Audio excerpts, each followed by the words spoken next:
Welcome to Armchair Expert, Experts on Expert. I'm Dax Shepard. I'm joined by Monica Lilypadman. Hi there. We were just talking about Santa Claus, and then I got excited about Christmas, but then I remember Christmas is a long way away. Right. And even if you bring up Christmas right now, people will be probably inclined to think this intro was recorded months ago. No, I'm just saying I love Christmas. I know. But if they thought like, oh, they have Christmas cheer, they must have recorded this intro like in December. Christmas cheer all year. Oh, okay. Cheer, ding, ding, ding. No, not for this. But ding, ding, ding. People liked the Easter egg of stew. Yeah. And far less people got it than I would have predicted. That's good. But alas, the ding, ding, ding are. for cheer is not in this episode. Dr. Brian Klaas is a political scientist and author. He is currently a columnist for the Washington Post and an associate professor in global politics at University College London.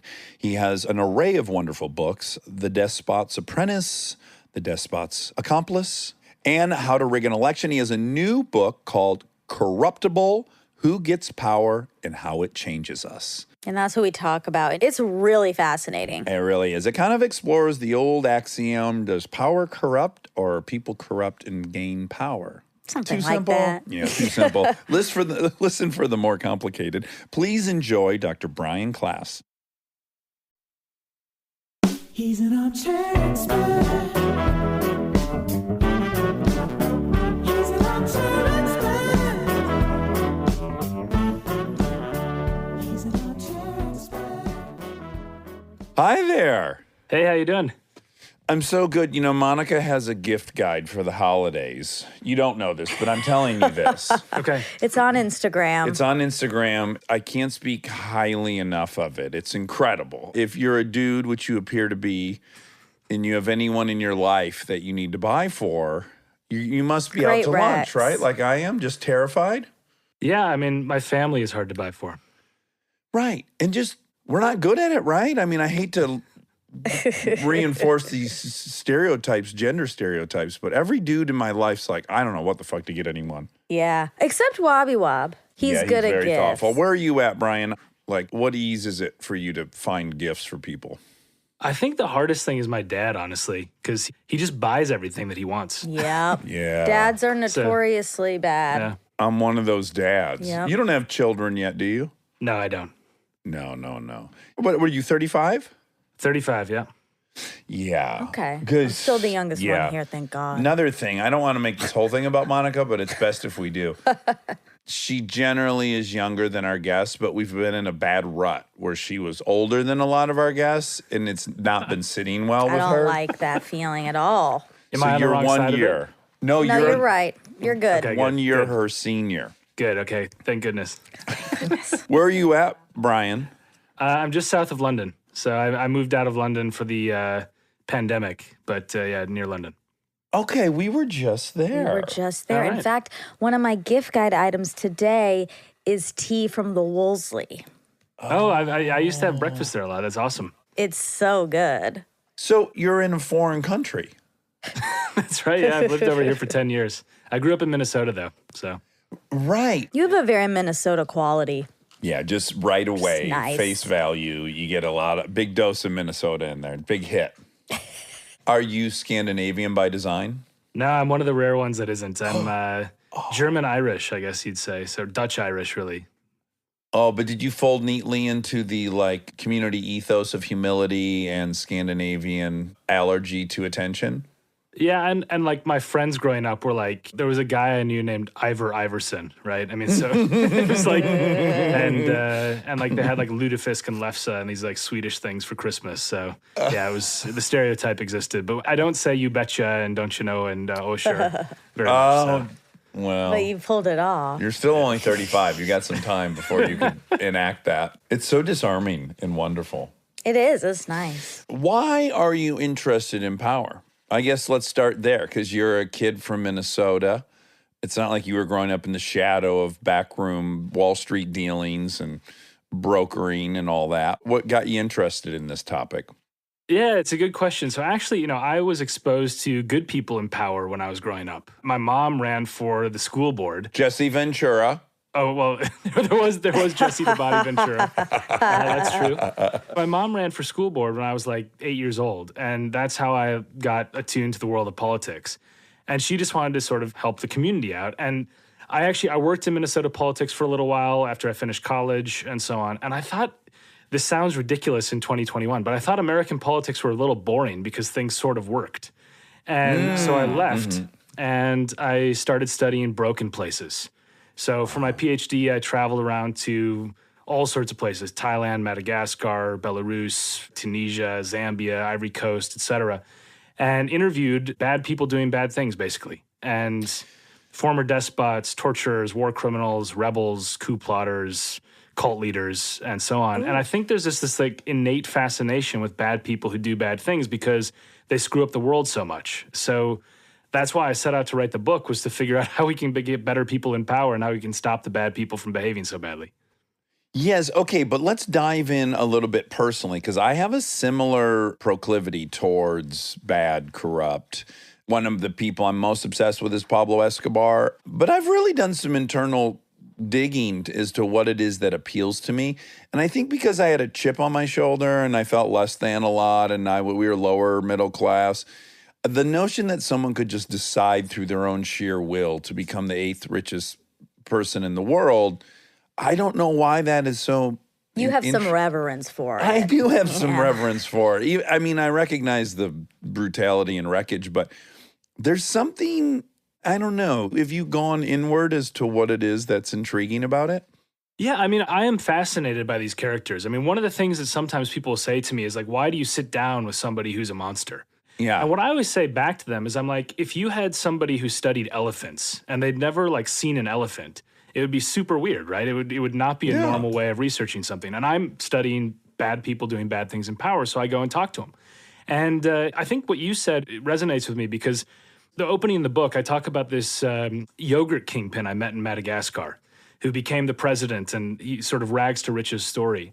Can we go back to Yogurt Kingpin? Just because Yes. I think that deserves a little more know. description, because I love the summation of it, but how does one become a Yogurt Kingpin? Okay, so I'll tell this story. So he grows up selling yogurt off the back of a bicycle. His neighbor gives him a bicycle, which like is a shot in the arm to his business because he can now travel farther. This is like Bill Gates living next to the library with the mainframe. This is Yep. serendipitous. This is the Madagascar version of that story. So Yeah, okay. he basically starts selling yogurt, and then he gets a small loan and builds this up into a dairy empire, and genuinely becomes like the richest person in Madagascar. Decides he wants to be president, and runs and successfully wins the election. So as he's in power, he gets more and more corrupt over time. One of the things that I love that he does is he license a presidential aircraft to himself personally, even though he buys it with state funds, and he calls it Air Force Two somewhat ambitiously, like Madagascar is second to the United States. And then he does all this sort of corrupt stuff in his second term, and I met with him because, again, this requires a little bit of explanation, but he was overthrown by a radio DJ who was 34 years old. So there you go, my Monica, God. there you go. Oh, Jesus. A true peer. Yeah. Yeah, contemporary. So he's overthrown by this radio DJ, and I meet with him, and he's trying to like get back into power. And he's Googled me. So he says, how am I going to win this election? I saw that you worked on U.S. campaigns previously. I want some advice. And so I was there to interview him, but I figured I needed to build some rapport. So I said, okay, I'll come up with some answers. I said, when I was working on this campaign in Minnesota, we had 87 counties in 87 days. It was this gimmick to show we cared about the whole state. You've got 119 districts, do 119 districts in 119 days, and ride around on a bicycle, like sort of saying, I'm a man of the people who knows where I came from. And he turns to his chief of staff and says, buy 119 bicycles. Oh, my God. And what do you think that was a response to? He was nervous. He wanted to be on a fresh bike every time. He thought he didn't want to have to travel He with didn't one. He want wanted to do it, really. You know, I wanted to cut corners. Yeah. This was one of my questions right away when I looked at who you get to talk to. Like, you're just in the cold call business. Like, how on earth do you come to make the introduction and break the ice with these folks? Yeah, it's a great tidbit on human wisdom or human nature, I think, that I picked up from my PhD advisor. And he said to me, he's like, okay, cognitive dissonance and ego are really powerful. So what you should do is you start low on the food chain. And every time you talk to somebody, you say, oh, I hear you're the most connected person in politics in Madagascar or Thailand. If it's a colonel, would you be able to put me in touch with the general? And as soon as you say that to them, they feel like they're not the most powerful person or the most connected person if they don't hook you up. So they may not be able to get you to the my God. palace, but they're like, oh yeah, I'll put you in touch with the advisor. And so I would go to these places and I'd live there for like 2-3 months at a time. And some days I would do literally nothing because nobody would call me back. Some days I would sit in a waiting room for 8 hours until it was more advantageous to them to just meet with me rather than having me sit there and annoying them. But yeah, I mean, I met lots of heads of state, lots of generals, lots of very interesting people, but it was just sort of elbow grease and flattery. That's what worked. How do you make peace with the notion that you're studying it not because you think like corruption's the way to utopia? So, I mean, I guess what I'm saying is like, in your pitch for why you would like to talk to them, you're saying either, well, I guess at sometimes in your career, like I'm a college student, I'm writing a thesis, then other times I have a podcast. They must assume it's not going to be like a celebration of this deception. That's the thing that's amazing is some of these people just never Google me. Like I've written extensively on how dictators are awful and so on, or how generals who, take over governments are highly corrupt. And then I like message a general in the Thai junta and they're like, sure, come by, let's have coffee. So the only thing I can assume is they just haven't Googled me. It says something about the psychology and the hubris involved there. And also, I think some of them enjoy the notoriety. I mean, you mentioned Pablo Escobar. I think Pablo Escobar liked being the bad boy of international narco-politics. And I think there's some of that with these people as well, that they have interest from somebody who is from a Western country. That means that they've made it in Madagascar or Thailand or Belarus because the person from the Washington Post wants to talk to them. That means they've got some cachet for having done bad things, but actually becoming prominent because of that. Mm-hmm. Yeah, I mean, I guess that's the great calling card you now have. You can say the Washington Post, but prior to working there, you were doing this kind of thing. Yeah, I was a PhD student. I mean, I was, so a lot of flattery and a lot of elbow grease. That's what I can chalk it up to. Really, that was it. I mean, at one point I got off the plane and I had no contacts, so I bought a newspaper and I found the email of a political journalist and I wrote to him, and that's how it started. I just went up from there. So yeah, it took a long time. Well, so with the Yogurt Kingpin, going back to him, knowing his story, were you like, yeah, I get it. I get why he's become this. Like, does it make you feel like these bad people aren't really bad people? No, I mean, I think you can understand the psychological compromises that people start making with themselves. And one of the things when I started writing this book, because it's what I'm really doing in the book is I'm trying to grapple with this chicken or the egg problem. Does power corrupt or do corrupt people seek power? And the answer is pretty much both, but it depends on the situation. It depends on the system. It's much more complicated and nuanced than that. And so for someone like him, I can understand why power made him worse.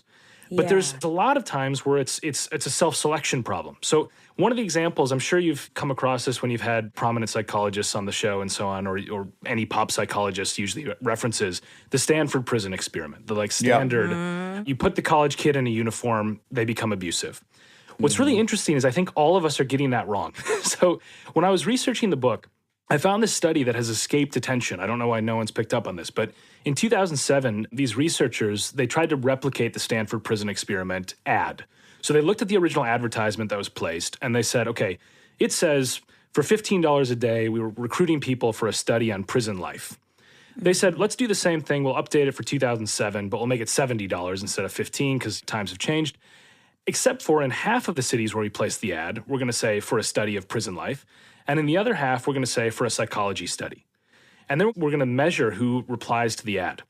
And what they found when they did personality testing was that the people who applied for the prison life study were more Machiavellian, narcissistic, abusive, coercive, authoritarian. Oh, interesting. And like by a large degree than the generic psychology study. And so I think we've completely taken the wrong lesson. The lesson from the Stanford prison experiment usually is power corrupts, the uniform turns people bad. I think that systems of power attract corruptible people to a large degree. And that's what we misread about that study. So, and that's laced throughout the book in different examples that show how you can counteract that because power is magnetic to the very wrong kinds of people. Yeah. Interesting, yeah. There's so many layers to that Stanford experiment, right? It does point out just how impossible it is to draw a conclusion about humans or even just how many ways there are to look at any data set in the social sciences. Like, well, what really did it test for? Yeah, I mean, I think that's true. I think that's completely true. But I also think that the way we're doing it now isn't working, right? I mean, one of the reasons why I wrote the book is because you tell anybody you're studying power or you're a political scientist, and the thing that always comes back is, why is it that we have all these good people around us, right? My friends are good, my family's good, and they would make great leaders. And then when I look at our leaders, they're all terrible, right? And I think there's a disconnect here. So you're right that diagnosing humans in sort of the grand sweeping theory is difficult, but I think that there's some pretty low-hanging fruit actually of how we can make this better. And along that lines of the attraction aspect, one of the parts of the research that I did that I found most interesting was around policing, which is a huge hot button issue in the US, right? And all the debates, defund the police, do nothing, body cams, right? Everything is focusing on what the police do. And what I said is, I think we need to think about who the police are and how we can reshape that in a way that's beneficial to avoid abuse. So I looked at this recruitment video. I looked at how police are recruited in the United States. And in Doraville, Georgia, which is a town of 10,000 people outside of Atlanta, there was this video on their website that has basically, it flashes the Punisher logo first to start, which is like, it's a vigilante who tortures and kills criminals. And then it has these guys in military fatigues, literally in a tank. Doraville has 10,000 people, so they got a tank. And they drive through this like training ground, throw some smoke grenades out in their camouflage, shoot some guns, and then jump back in. If you're like somebody who wants to be a community support officer in the Doraville PD, you're not going to sign up after that, right? So I reached out to the head of New Zealand's police and the police recruitment, and I interviewed her. And they had this program they set up in 2017 that was like, look, if you're somebody who's abusive or a bigot or a bully, which, by the way, not all cops are. Many cops are wonderful people. But if you are abusive or a bigot or a bully, the idea of being a bigot with a badge or in the U.S. a gun is really attractive. So those people put themselves forward automatically. So what they decided to do was make this video that's really funny. I mean, it's been watched millions of times, and New Zealand has 5 million people. So, it's done well. And basically it shows all these series of gags featuring police officers that don't look like the stereotypical police officer. There's more women. There's more Maori indigenous people, for example. And they're chasing this unseen perpetrator. And at the end, they catch them, and it's a dog that's stolen a purse. And on the front, then on the screen, instead of the Punisher logo, it says, "Do you care enough to be a cop?" Right? And I like watched that, and I watched the Doraville one, and I'm like, what kinds of people are going to respond to these? And of course, what happened in New Zealand was they got totally different applicants coming in after this campaign. Their abuse rates dropped. Their outreach to minority communities got much better, and they have really low rates of police violence. Now, it's not perfect. The U.S. has worse problems than New Zealand does. But I think we don't even think about this. We don't talk about how we can redesign systems to attract better kinds of people to power. And I think that's what we're really missing in a lot of these debates. In here, we get to one of your great questions, which I find to be really, really valid. But so one thing I would love to explore is like police corruption. This on the surface, when you just hear it, it's like, well, it's what a betrayal. You're brought in to protect and serve, and here you are a criminal yourself. It feels like the most hypocritical betrayal. But when I put myself in a situation where me and my best friend, Aaron Weekly, let's say we had joined together and this drug dealer tried to stab Aaron. He just barely got out of it. We got the guy cuffed. We found $100,000 on him. Whose money is that? Like, who am I stealing from? That's a relevant question. Like, if I steal from a bank or a family, that's something. But I know that money's never going to find its way back to the addicts who gave it to that person. Then I'm in a much more compelling situation to violate my principles. Yeah, so you've actually set me up really well because I have a story about almost the exact situation you describe in the book. Oh, okay. The last third of the book is sort of 10 ways to make our systems better and attract better people to power. And one of them is using randomness to scrutinize people who are in positions that can do disproportionate harm, including police, right? So I interviewed the former head of internal affairs at NYPD. And one of the things he pioneered was these random operations where what they do is they would set people up, cops up, they'd say like, look, could you go and babysit this apartment in the Bronx? Nobody's been there yet. We've got some guys from the DEA who are going to come down, and you just need to like check it out. Yeah. And what they would do is they would have this person come, and sure enough, there's a whole bunch of cash on the table. And the whole thing is wired up like Fort Knox with microphones and cameras. And they're just sort of watching the guy, and he pockets $10,000 out of the $50,000, figuring he'll report $40K. And then they sort of wait and see to the end of the day, is he going to hand it in? Is he not? And when he goes home for the day, they arrest him. And what was really interesting about that is when you then poll cops, so after this becomes known, like the police figure out that this is happening because they hear about other people getting arrested for this stuff. When you poll police and you say, how many of you have been subject to these sting operations? Like 12 times the actual number say they have, because they're actually encountering real situations in which they could steal the money, and they assume it's a sting. So what ends up happening is it has massive knock-on effects, because you start with this thing where it's actually trying to just set them up. And then every time they encounter a real-world situation where they could abuse someone or behave badly, they figure, oh, this is just internal affairs trying to screw me over. I'm not going to do it. And so like the rates of corruption in the department just plummeted. And they did this, by the way, when you said, your friend gets beat up by a criminal. They did this actually with actual violence too. They would have like a guy shout at the cops, like abuse and so on, who was like an actor or a cop. And if they punched him, they get fired. So it was both for embezzlement and for violence. What an interesting job for an actor to take on. So you're going to That'd be go. perfect for you. You'd love it really that. would, except for the getting punched part, which is like the goal. Oh, yeah. You're right. But even there, okay, we got to think further about that one. So right out of the gates, I'm like, well, a little nervous about the entrapment nature of it, right? Like if they're truly arresting it, one thing is to go like, hey, you failed that test. But it's entrapment to arrest them over it. What do you think about that? Well, it is illegal what they did. What I say in the book is I think this is only legitimate as a sort of style of deterring abuse for the types of jobs for which there's a higher standard. I mean, if they did this in a corporate setting, it's insane, right? I mean, and one of the points that I make is that we've actually set up a society where we're watching the wrong people. I mean, there's like a whole industry to make sure that people in their cubicle at work don't take 5 minutes extra on their lunch break. I mean, Enron didn't get destroyed because somebody stole a paperclip, right? And yet these companies there's actually like chair sensors now that are installed in some companies where they check to make sure you're actually sitting physically in your desk, and some of the work from home people are being forced to use them.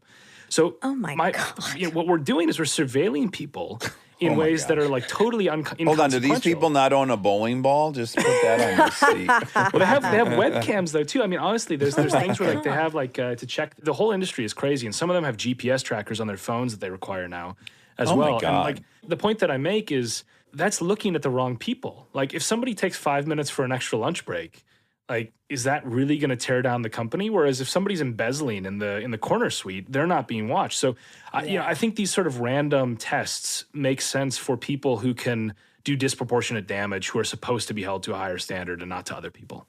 Yeah. Yeah, I think that's fair. Because people need consequences. They need to know there are consequences. I know the only problem with that, though, is that you take someone who wouldn't have perhaps, at least theoretically, I wouldn't go out of my way to steal anything. Yeah. But if you put like 80 grand in front of me and then you say no one knows about this money and then someone's going to come to count it in 10 minutes and I take 10 grand because no one knows. Oh, and it's also a murderer's money. You say that. Now all of a sudden, like you've tempted me enough that I wouldn't have otherwise been guilty of a crime had you not plotted this whole thing against me. Well, no, because But you're not a cop. would. Well, also, but it goes to show that you would have done that in a real situation, which is illegal. I know. I can understand getting in trouble. I can't understand getting arrested. Okay. Anyways, I'm getting too hung up on that part of this thing. But I have a kind of broader question, which is like, okay, so that sounds like a last-ditch effort to deal with this. Because I guess my overall opinion is people actually are probably tilt good, but anything that now gets framed as victimless or in a very intriguing situation where I think some other thing would need to be implemented to help people feel like it was a victim. By the way, I don't know if I care that anyone steals a drug dealer's money. I mean, really? Is that an ethical? Of course, if they do that, then now they're tempted to kill the guy and plant a gun so he can't say, no, there was $2 million. I guess there's a lot of stuff that follows from it. I mean, the cops shouldn't have the money.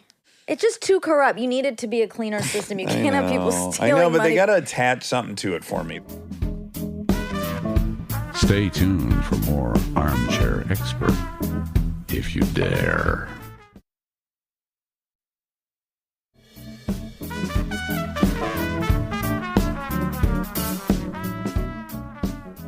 I'll give you a different example than that. Okay. That's still in policing, but I think you'll be on board with it. There's also suggestions that you should rotate partners in the police. And over here in the UK, they do this as standard. And one of the reasons for that is because there were a series of corruption scandals where the police were actually seizing and then selling the drugs. So there's actually victims there, right? They were seizing and selling the drugs, and in some cases embezzling money and actually becoming like basically players in the drug trade. And the reason they were able to do that is because they had this small unit. It was the anti-drug unit that had like 6 people who had been there together for like 5 years. They were all in on it. And so what they start doing now is they rotate someone through because, and this is backed up by psychology research too, where if you have a simulation where people can play a game, but one of the ways you can win the game is by cheating. If you rotate people through, they cheat less because they don't develop a relationship with someone enough to feel comfortable colluding with them. They don't figure that person's actually going to protect them if push comes to shove and they have to lie about what they've done and so on.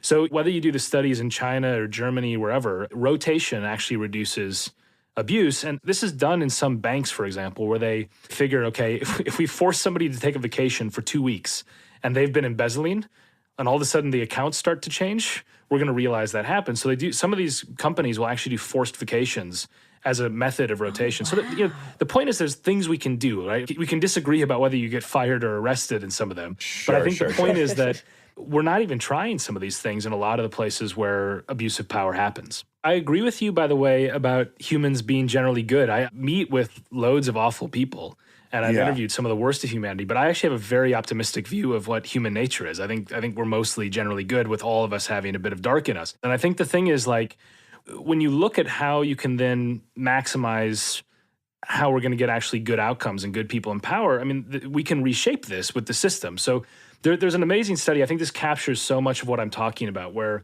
they basically said to these students, roll a dice 42 times, and every time you get a 6, we're going to give you money. But you had to tell us how many times you rolled a 6. We're not going to actually check. So you can lie about it. Oh, wow. And one guy, I love this in India, one guy wrote down 42 6s in a row. He was just like, screw it, I'm just going to go for it. So, but the thing that's amazing about this was that they could figure out who lied, right? They could figure out whether you actually had rolled the 6s based on statistics and so on. And when they surveyed the people in India who had rolled these 6s and cheated on the reporting, they were more often than not planning to go into the civil service, which is a place where you can extract bribes. When they reran the same study in Denmark, it was exactly the opposite. All the people who cheated wanted to go into business, and all the people who reported honestly wanted to go into government jobs because the civil service in Denmark is squeaky clean. You can't extort bribes. So it's one of these things where a rotten system attracts rotten people. A good system attracts good people. Well, I heard some interesting data point about Russia that the most impacted major there is government operations or something, which goes to show you no one's going into law or business because all the money's in government. Yep. That's freaky. It is can you imagine you go major at Harvard and you're dying to get into municipal management? You'd be like, wait, that's so counter to Harvard. The DMV is the coveted place to end up. Get your DMV certificate. You're on the fast track to riches. Okay, are we naive about potential dictators? I guess I feel like the dictators of history books are gone. Here's what I mean. Putin, by all measures, has as much control over a country as someone can have, short of Hitler or something. Yet I feel like everything's gotten so increasingly transparent through social media, people holding phones, all these different means by which everything gets out into the light of day now. Does that force prevent Putin from killing 20 million people like previous Russian leaders have done? Or am I naive? Is that possible still? Well, I mean, I think you're right that things have changed a bit, but the standard dictator of the modern era would be like Kim Jong-un in North Korea. And he has gulags old style. He kills people with anti-aircraft guns and flamethrowers and things like that. So it's still pretty gruesome. And there's places like Turkmenistan where it's old school dictator, right? I mean, there's videos that are amazing of the dictator of Turkmenistan, raising a barbell made out of solid gold above his head and then 25 cronies applaud him and give him a standing ovation and my so on. And gosh. he like shoots a handgun while he's riding a bicycle and they all, cheer for him and so on. There's still these old school dictators around, but you're right that they've mostly changed. I think one of the things that I was looking at when I was writing this, though, is that a personality, right? In other words, what you're describing is how, like, maybe with some more transparency or a system, there's certain constraints that didn't exist for Stalin.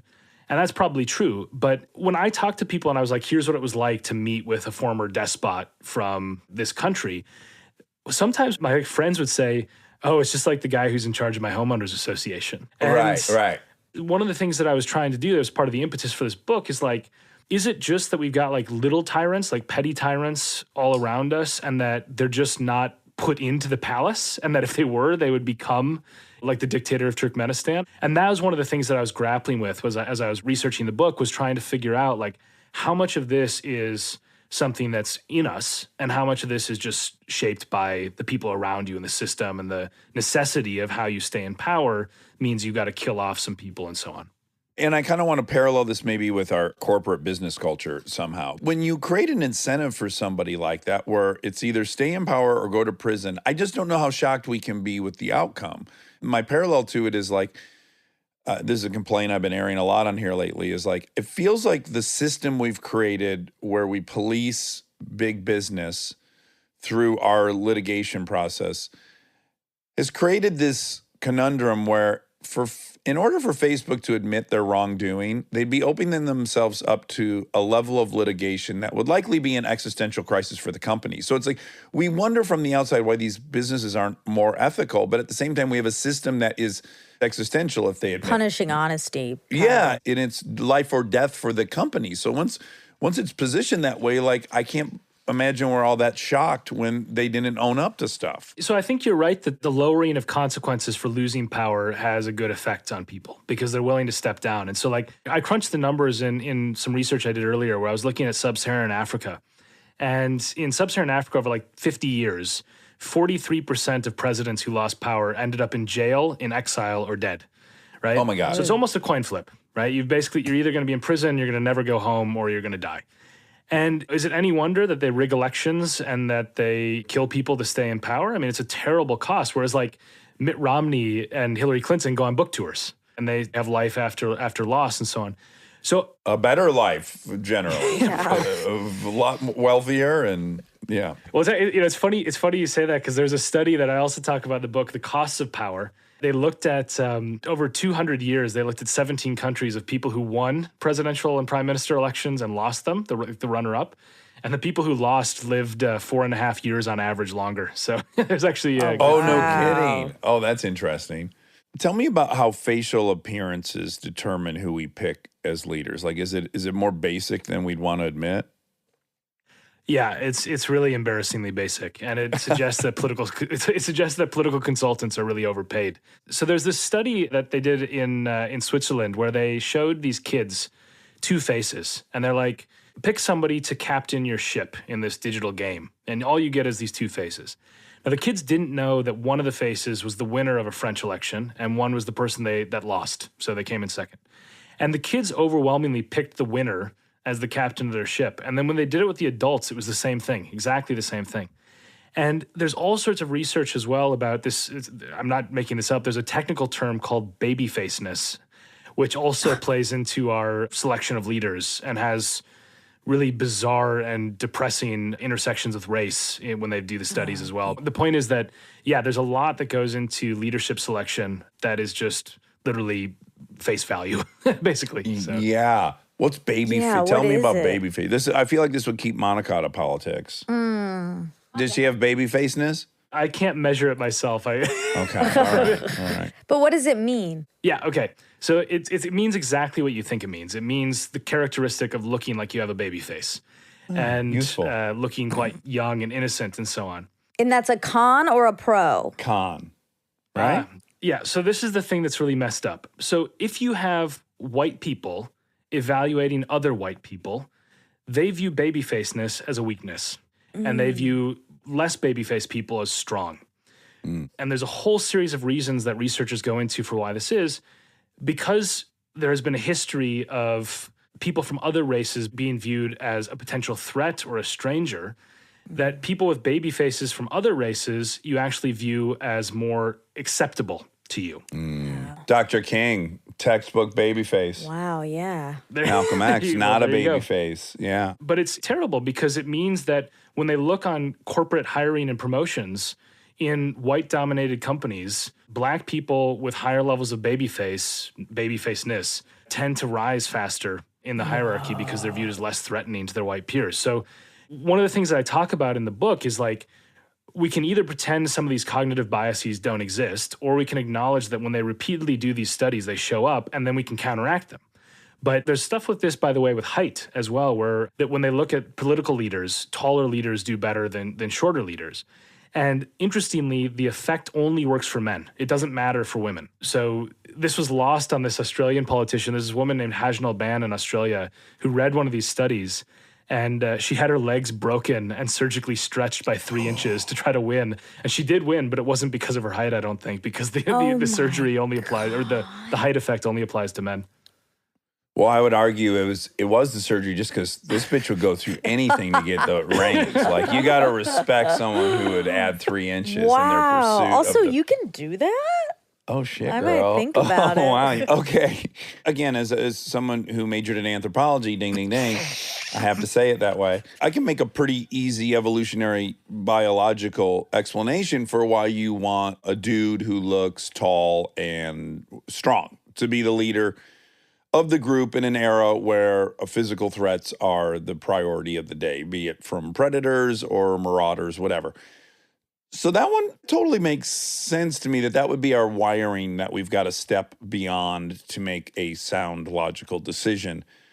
I guess I'm wondering what attributes then primitively do we latch onto with women? Is it a sense of great nurturing in which height makes no difference in that scenario or equation? What do you think it is? Or are there popular theories? Yeah, so most of the work has been on men, to be honest. But As it should be. Ugh. But what you were saying before is completely right about when we talk about strongman leaders. It's not a mistake. It's what we're referring to is that they're very good at activating that evolutionary psychologists call the latent template in our brains, which says when we're starving and we need a hunter to go out and get us food, then in a moment of crisis, you go for the big male. And so one of the things that I think is really interesting about that is that politicians have figured this out. And so it's not a mistake that certain politicians will either manufacture or play up crises around elections when they're trying to do this. But one of the things I say in the book is like, what would you do if you went to like any other situation and the person tried to like do push-ups to show that they were going to be a good dentist? I mean, it'd be insane, right? It's like Vladimir Putin is shirtless all the time to show his masculinity. And if anybody did that in like any other field, like a Fortune 500 CEO was like shirtless in the board meeting, it would be lunacy. But they've figured out this about when we actually have to select leaders, that it does play to their strengths. So the height one is interesting, though, because it reaffirms that it's called the Savannah hypothesis, what you're talking about. And it reaffirms that it's a real effect because it doesn't play in for women. Because if you are going to turn to the physically large person to get you out of a jam when you're starving, you're not going to turn to a female, most likely, in that situation in the Stone Age. And therefore, the effect in our brain isn't swayed as much. So perhaps we're more rational in some ways when we're assessing female candidates because we're not grappling with this evolutionary aspect of what our brains tell us. Yeah, and I'll just point out that like over 90% of all the food that was eaten for 150,000 years was gathered. This whole hunting thing is a joke. It barely ever happened. It wasn't the main source of food. But certainly height in that situation is advantageous. As a gatherer, a woman who's shorter is probably closer to that stuff she's gathering. You know, it'd almost be the opposite. Well, I do think there is something in the nurturing, this is my mom type thing. Like that's, I think that was a big issue with Hillary. So many people were like, she's cold, she's this, because she wasn't their mom. Yeah. So I think with women, it's just a different evolutionary thing that we're activating. Yeah. Now, why do narcissists make more money? It's a good question. So I've got a chapter in the book on the dark triad, which, as the triad name suggests, 3 parts: narcissism, Machiavellianism, and psychopathy, or psychopathy, being a psychopath. And what you tend to find when you talk to people who study these people is that all of us have a little bit of all of this in us. I mean, we're all a little bit narcissistic, we're all a little bit Machiavellian, and maybe we have traces of psychopathy in us. And that's fine. It might actually help us in small amounts. So if you're narcissistic a little bit, maybe you care about what other people think of you. And that actually can be really advantageous for making more money because you're trying to make sure that the people around you think you're a leader or think you're excellent at your job or whatever. So in small doses, it's helpful. And that's why there are lots of studies showing narcissists do make more money. But in large quantities in the dark triad, they're totally dysfunctional once they get power. And this is the paradox, is they're actually people who are Machiavellian, narcissistic psychopaths are really good at getting power, and they are drawn to it like moths to a flame. And we've actually set up systems that ensure that, right? I mean, if you think about the standard job interview, I mean, it's a 45-minute or an hour exercise in making other people like you. And psychopaths are chameleon-like. They're very good at being what they need to be. They have superficial charm. I mean, it's why Ted Bundy got people to come into his car. So you think about how we've designed a system to amplify people with the dark triad, but the evidence is very clear that when they get to the top, they're completely dysfunctional. Now, it depends on the person, right? Because one of the things also when you talk to psychopath experts that they'll say is, okay, Ted Bundy is a dysfunctional psychopath. The dysfunctional psychopaths are in jail. The functional psychopaths are in the boardroom and they're in office, right? In other words, they're elected. So there's this sort of aspect of not just how much of each of these traits you have, but how able you are to control them. And the people who are very good at controlling and suppressing them when they need to, they're people who are disproportionately destructive, but are really, really good at getting into power and staying there. And so, I think some of these aspects are, again, it's an interaction between the system and the person. There's a bad person trying to get in power. You have to screen out those people or try to find a way to get them out of power when they actually make it to the top. Is there a gender deviation between the dark triad? Do men track higher on all three of these? Yeah, they tend to, especially on psychopathy. So let's get into that. Yeah. That is. I have a whole theory on this, but I want you to tell me what you know. Yeah. Okay, so there's a series of studies that get into how to measure psychopathy, or psychopathy, and I think one of the things that's difficult is that it's measured a whole bunch of different ways, right? There's lots of tests, one of the problems they have with figuring out the gender aspects of it too are how effective are people at lying when they're given psychopathy tests, because very often how clever are they? Yeah, there's a whole bunch of manipulations. We don't know for sure whether some of the tests are biased in ways that pick up psychopaths that are men better than women.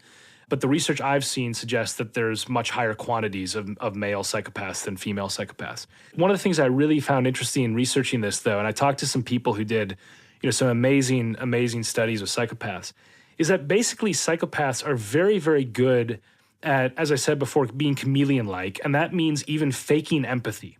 So the difference between us and psychopaths in a very simplistic way is that our empathy is switched on by default. We can try to down-regulate it if we want to. We can try to not care about things if we try to, but it's harder for us. Whereas psychopaths, it's switched off by default, and they can turn it on. And the way we found this out, or researchers found this out, is they put psychopaths in an MRI machine, brain scan, and they showed them images that would make all of us find it horrific. I mean, children and animals being hurt and so on. And the psychopaths' brains were dull. They didn't light up at all in this. Mm-hmm. And then one of the researchers thought, what happens if I tell them to try to think about what it would be like, try to turn on the empathy? And all of a sudden, they look like normal people. And the opposite is true, by the way, for us. So there's actually these machines, they're these sort of devices that can dull empathy within us if they put them on your head. And you can go into the machine and basically feel briefly what it's like to be a psychopath and not be affected by it. I think it's fascinating with the psychopaths being able to turn it on, because that helps explain why they're so good at getting power. They think tactically, and they're able to sort of turn off that base impulse they might have and think, how am I going to get from point A to point B? Well, I have to understand the people around me. And even if I'm not naturally predisposed to doing that, I can make myself do that, which is, I think, one of the reasons why they're so successful at rising through corporate and political hierarchies. Wow, that's crazy. Okay, here's my completely dataless, unresearched theory. Armchair theory? Yeah, which is because of the division of activities that hunting and gathering humans had, men had to do some of the more gnarly stuff that I think required some compartmentalization to survive. Just the act of murdering and warfare and all these things. Like, I just think it would make sense that we were predisposed to have a little more compartmentalization ability in our head. Like, oh, I'm switching into this mode where I'm going toe to toe with this thing, and then ultimately I'm going to take all of its skin off and pull its organs out. And it's the whole thing is fucking gnarly. And then obviously that person that can compartmentalize that also needs to turn it on for their own offspring so that they can care for their offspring so that their genes will pass on. So I don't know. I just feel like somehow that division of what we did might be at play here. I buy into a lot of the evolutionary biology and evolutionary psychology research on this. So the second chapter in the book is the evolution of power, and it looks at sort of, exactly what you're describing, I think is very persuasive, because if you think about the 200,000 years that we've been around on the planet, there's been about 8,000 generations. Give or take, it's a rough estimate. But 7,980 of those involved a world in which being bigger was helpful for your survival. Is that going to have an impact on how we think about things? Yeah, definitely. There's evolutionary mismatches that the evolutionary psychologists put it this way, which I think is very nice. They say we have a Stone Age mind in a modern skull, basically. And that's causing us to make some stupid decisions. And I think one of the things I talk about that I also found really intriguing was we are the only species, for whatever reason, basically we got some lucky cosmetic surgery put on our shoulders a very long time ago that allow us to throw things quickly and accurately. And we're the only species that can do this. You give a chimpanzee the best training, you put him in a baseball uniform, he can throw about 20 miles an hour and he'll go sideways, right? And that actually matters a lot for understanding how our hierarchies are different, because when you actually look at the ability to kill somebody at distance by throwing a rock at their head, it all of a sudden changes from brawn and size to brains and savviness or smarts. And all of a sudden being clever is a pathway to the top, right? And I think that's very, very different. Stay tuned for more Armchair Expert, if you dare.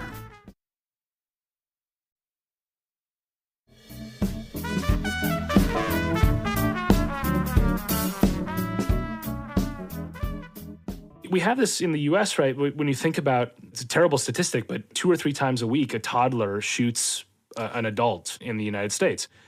The idea of a chimp baby killing an adult chimp is, it's ludicrous. It's never going to happen. And that's how most of the animal kingdom is, where there's a direct correlation between size and dominance. And so one of the things that I try to point out is I say, well, this is great, right? We get to choose. We don't have to be beholden to this stupid way of figuring out who's in charge of us based on who was just born bigger.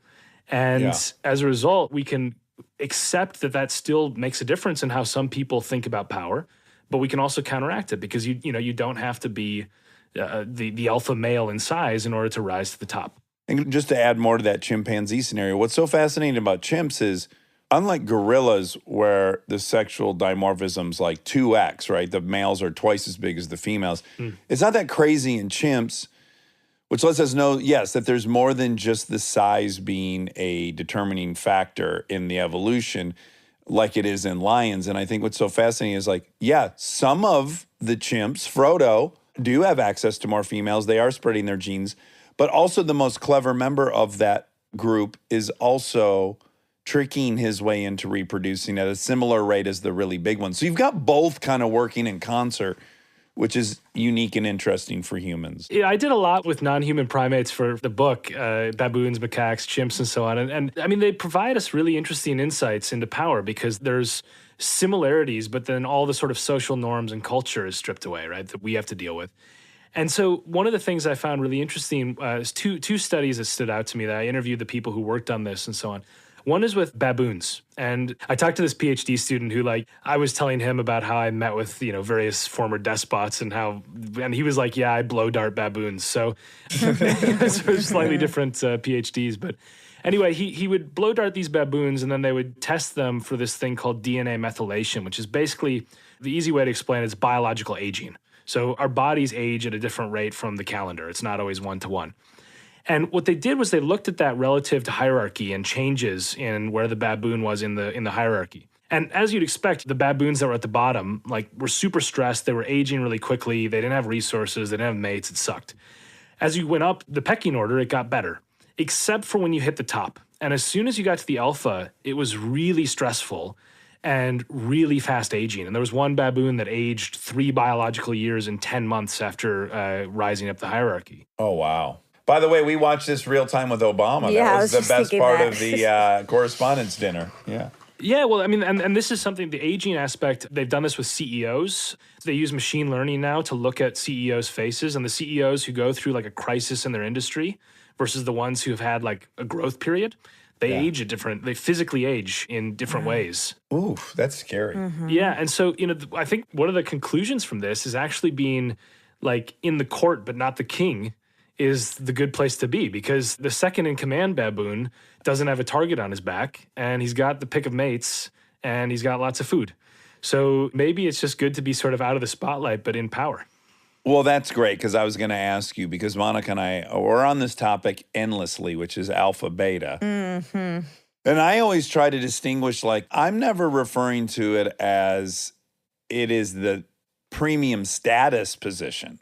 Like, there's so many ways to look at alphaness. Is this the alpha earner in the group? Is it the alpha leader? Is it the alpha nurturer? Is it the, there's so many lanes to be alpha. And I'm never really meaning it in like what's desirable, but I am meaning it in the primate group sense. And so that makes total sense to me. We had a dog, Shaky, and his fucking standing heart rate was probably like 185 because he was tiny, yet he was the alpha of all these dogs. He did not have the shit to back it up. So he just lived in this heightened state of arousal. If I was around, he could fucking chill for a minute, right? He could actually take a nap. He felt like I was on it. And I used to look at him and I'm like, man, the price he's paying But for this. how did he become alpha to begin with then? Oh, so here's my theory that I don't know if you'll agree with or not agree with, but I think it's so genetic, man. I look at my father, I look at my children. I didn't make a decision to be away. I just feel like genetically, like my father, he's a textbook Shaky, man. He's fucking adrenal dumps every day. He's fighting guys on the car at Costco over fucking samples. It was a plight. But he's big. Your dad, like I'm saying. But his testosterone, I think, was too high. His hair fell out. It was naturally, he was aggressive as a motherfucker. As are chimps. Certain chimps that are born of alphas tend to carry on that genetic path. Yeah. What are your thoughts on all this alphaness? Yeah, so I go into the gene stuff because in the animal kingdom, there are some species that like just inherit dominance. Zebrafish, right? I mean, it's like random stuff, but like also with mice. And they actually isolated a gene in mice where they could either knock it out or basically put it on steroids. And the mouse would either get much more dominant or much more submissive. And hyenas also, they end up inheriting dominance. I looked at some studies. I talked to some people who tried to figure this out in humans. They said, is there a power gene? Is there a leadership gene? And they did it with twins. So they looked at fraternal twins versus identical twins. And the idea is, right, the identical twins are genetically identical. The fraternal twins are very similar, but they have a similar upbringing, but they don't have the exact same genes. And they identified what they call the leadership gene. Now, it's correlated strongly with ending up in a position of leadership. But the thing that I found unsatisfying about it was you can't tell whether that gene is correlated with like power-seeking behavior, like you actually want power and you have a thirst for power and you need to be the alpha, or just power-obtaining behavior, like you're charismatic and affable and good at manipulating people or whatever it is. So we know there's a genetic basis to who ends up in leadership positions. We don't know why that is. And so one of the things that I think shows like the method of how I researched this book was I tried to tackle it from all sides. So I've got the animals, I've got the genes. Then I went and I met the daughter of a cannibalistic dictator who ruled the Central African Empire. He was an emperor. He crowned himself in the 70s. And he quite literally, allegedly served human flesh to visiting diplomats and so on. I mean, pretty much the worst you can imagine. What was this gentleman's name? Jean Bedel Bokassa. He's not well known in the West, but he spent like half of the country's budget on his coronation. He's total. He had like this ermine cloak and like, jeweled scepter and all this stuff. Anyway, so I go and meet one of his kids who's now, she's, I think in her 40s and she lives in Paris, and we have a glass of wine and I'm asking her about these genetic. I'm like, what do you think? Your dad's a monster. Are you a monster? I was sort of saying that in more polite ways. And what was really fascinating to me was like she was one of the only family members that has like acknowledged that what he did was bad. The rest of them are like, no, he was a good guy. But even still, when I asked her, I was like, have you thought about changing your name? Because her name is Marie-France Bokassa. I mean, she's still a Bokassa. And she lives like in the shadow of one of his palaces that he bought outside of Paris when he was a dictator. And she's like, no, I had a portrait of him in my house. I used to always like tell him he'd be proud of me and so on. And I'm still proud of our family name and all this. And then I asked her the question that you ask American politicians, like, are you going to run for office? Are you going to be putting the Bokassa name back on the throne? And she gave the U.S. politician response, which was, I'm not ruling anything out. It's just like this classic thing.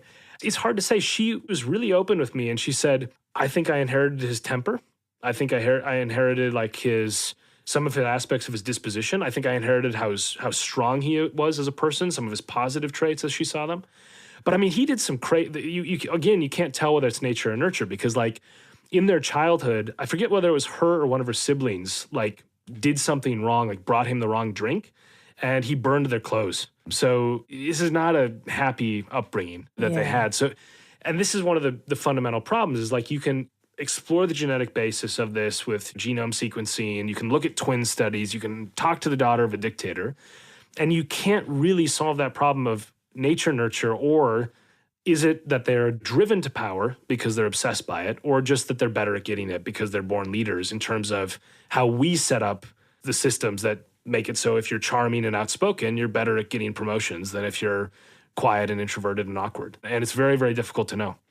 It is hard to draw a conclusion because as many examples as there are, like we recently interviewed Anderson Cooper, and he, of course, is the great-great-great-grandson of Cornelius Vanderbilt, and he's examining his own legacy or the legacy of the Vanderbilts and feels so distant from the opulence and all that stuff. But yet part of me is watching him, and I'm like, no, you're a absolutely fearless, brazen, at all costs pursuer of your...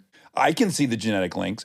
But then you have all these other children of leaders, and they're absolutely impotent and useless. I guess it's probably kind of like the addiction thing, where it's like maybe genetics loads the gun, and then your nurture pulls the trigger. It's also what you grow up seeing. Like if you grow up seeing power as attainable, then it might be a self-fulfilling prophecy. You just, whether you have it or not, you might be like, that's something I can have. That's an option. Yep. Yeah, so I think two things I want to say to that. I mean, one is you're absolutely right, Monica. I mean, there's lots of studies that show that, for example, they've done randomized experiments in India where they have to pick like a head of a village. And in the ones where women end up being selected, in the next generation, more women try to become political leaders because they see it as possible. But Dax, what you said about addiction, it's also really interesting because going back, the book's not exclusively about primates, I promise. It's mostly about humans. But the primate stuff stands out. And there was this guy, his name's Dr. Michael Nader out at Wake Forest. He runs this lab. He's like a mini Pablo Escobar. He's got his Class 2 DEA license where he has pure coke in his lab. He's got like 2 keys you have to turn to get it because it's like street value is off the charts. Gosh. And what he does is he's got these amazing devices they've invented. I forget, it's called like an intelligent panel for the chimp. It's a macaque monkey. It's a macaque. And they put the macaque into this chair, and they can either like pull a lever on one side or the other. And if they pull one lever, like banana pellets come out. And if they pull the other one, intravenous cocaine goes straight into their bloodstream. And what they did is they looked at this where they would take the monkeys and they put them in like individual housing units. So they're all on their own. And then they'd put them into a colony of 4. And like, he was like, 10 minutes later, you got the 1, 2, 3, 4. You can rank them. They have a very, very clear hierarchy. And what was fascinating was that the powerful monkeys wouldn't take the coke. They would always eat the banana pellets. Whereas the weaker on the pecking order monkeys always self-medicated. They wouldn't take the banana pellets, and the doses were much higher that they wanted and so on. And even when you reran it, so like if you took a dominant monkey and then put him into a group of 4 other dominant monkeys, and the monkey ends up on the bottom, goes to coke. So it's like, there's lessons about this. And it actually, they checked the brains. They looked at them and analyzed them, and it actually changed the chemistry of the brain. The dopamine receptors changed based on the pecking order. And I think one of the things that I try to grapple with, I'm a political scientist, not a neuroscientist, but I talk to these leading minds on neuroscience, and power changes your brain. I mean, it fundamentally changes how you think about people. It changes what you are willing to risk, the way you calculate risk, the way you think about empathy and other people being affected by your decisions. And I think at some point, it's not just this sort of, we have that power corrupts, absolute power corrupts, absolutely saying everybody says that to me when I ask, I tell them about my book. It's more complicated than that. It's not just that there's some uniformly corrupting influence. It's that it actually is fundamentally changing your brain chemistry in some ways and your body. There's stress levels that change, all sorts of stuff. And I think we have to understand that because it's one of the keys to making sure people behave better is acknowledging that something's actually happening to them on a physical level. Well, that's what's really tricky for us to evaluate, I think, or to navigate in our mind is like when you talk about this status, this pecking order, the 1, 2, 3, 4, it sounds so trivial, but on some genetic level, we recognize all you have to do is look at Japanese snow monkeys. So the lower status members have to literally sit on the outside of the hot tub and watch all the Japanese snow monkeys go swimming all day and be warm in these thermal pools. But the low-ranking members have to just sit and freeze and shiver and be miserable and excluded. And so, yes, if you offer that thing a metaphorical blanket, i.e. intravenous cocaine, guess what? They're going to fucking take it. And so we have to recognize first why those status markers feel so goddamn imperative to us. Like we have to first come to terms with why it was at one time life or death. It did mean whether or not we would pass on our genes or whether we would eat or get beat to death. And that's why they're so powerful, and yet we must transcend them. It's trickier than I think people give it credit for. It feels existential, your status in a group, because it once was. By the way, you are the most well-informed on non-human primates of any interviewer I've ever spoken to, so, which is awesome, which is great. But it's one of the things that I think is where we make the jump to humans is also gives us a blueprint for how to deal with this, because a lot of us, we end up in low-status situations that feel existential. So what do you do? I mean, there's evidence that in that situation, it's bad for your body. It can actually make you die sooner. It can make you have real mental health problems. And one of the things that's cool about humans is that we have intersecting statuses. So we're not just 1, 2, 3, 4. You could have like a terrible job where you're treated like crap, but then you're like the leader on your company softball team, or you're in your church group and you're really well respected. And like that's, I think, one of the really hopeful aspects of humans is that we don't have to just be defined by this singular pecking order, which means that if you think about it that way, you think, okay, well, I hate my job, but I can still be number one in my family or in my church group or whatever it is. And I think that's a really profound insight that you can get from animals that are quite like us in some ways and quite unlike us in others. And I think it's something where we have to keep it in mind because we can have statuses that are much more textured than than Japanese snow monkeys looking at a hot tub with envy. Yeah. So my last question for you is what you suggest kind of a series of reforms that would help us put better people in these positions. So what are some of the methods we could use or systematic changes? Okay, good. So there's a few things. I've talked about one of them before, the rotation aspect, which is important. How about I do two of them? Does that sound good? Yeah. Okay, cool. So one of them is this idea called sortition. So it comes from ancient Greece, basically. And in ancient Greece and Athens, they had this thing called the clariterion, which basically randomly selected people from the community to serve in a citizen assembly each year. It was like jury duty, but you're for your politicians. Now, I think that's a terrible idea in general because there's actually a lot of things that politicians need to learn over the course of a career, like should we sign a nuclear test ban treaty, that you probably need a little bit of expertise to understand, right? What I think we should use it for is for oversight. And so what I mean by that is you can imagine this with a company. Let's take Facebook. Facebook's got a board. And Facebook doesn't have a shadow board that involves randomly selected employees, but it could, and it should. And if you randomly selected employees and then you had them grapple with the same decisions the actual board is making, then if the board was making a short-sighted decision based on quarterly profits, or if it was because Mark Zuckerberg was pushing them to do something, Meta, I guess now, then it would be visible because the employees would go quite a different way. Now, the employees wouldn't have any power, but it would force the board to confront what the random assortment of employees thought. You could do the same for Congress, right? I mean, there's a lot of common sense people when it comes to something like an infrastructure bill, who if we randomly put 435 Americans in a fake House of Representatives for a year and said, what should we do about fixing the roads and bridges in the country? you'd get an answer that would be definitive. They would actually come up with something. There would be bridge building, both in terms of actual bridges and in terms of people from different parts of the party dynamic agreeing on stuff. And then it would expose when politicians are making decisions based on lobbying or interest groups or so on, because that's where the divergence would exist. And it would give journalists like an opening to say, why did you come up with something so radically different from what 435 random citizens thought we should do on this problem, right? So that's one thing where I think you could have oversight boards to basically hold politicians and business leaders and so on accountable. And the other one that I wanted to talk about is this idea of the weight of responsibility. It's a bit psychological, but I think it's important in the modern era. So in 2021, it's really easy for people who are inflicting damage on other people to never see those people, right? You get fired by a corporate downsizing consultant. The people who are screwing you over at your business are 1,000 miles away and you've never met them. So there's a lot of evidence of this phenomenon called psychological distance. And psychological distance is basically, we can't view everybody equally. I mean, if we did, it would be a huge problem for us because, when somebody's suffering in Malawi, we would feel the exact same as if our family member was killed. So we triage it in our brain. We sort of say, okay, here are the people that are really close to us and so on. And psychological distance is basically how far away from your family member is the person you're interacting with. Are they really far or really close? And they've done this study where they have people kill ladybugs. They don't actually kill them, but they think they're killing them with this machine. And when the people are in the same room as the machine, they kill a lot fewer ladybugs than when they're just like on a computer screen and it's off in the distance, which I think has relevance for the way we've set up modern society and all these sort of call centers that are horrible, that are thousands of miles away and so on. But the real point here is that for people in massive positions of power, you have to remind them that human beings are not abstractions. They're actual individuals. The way I talk about this is I interviewed two really interesting people.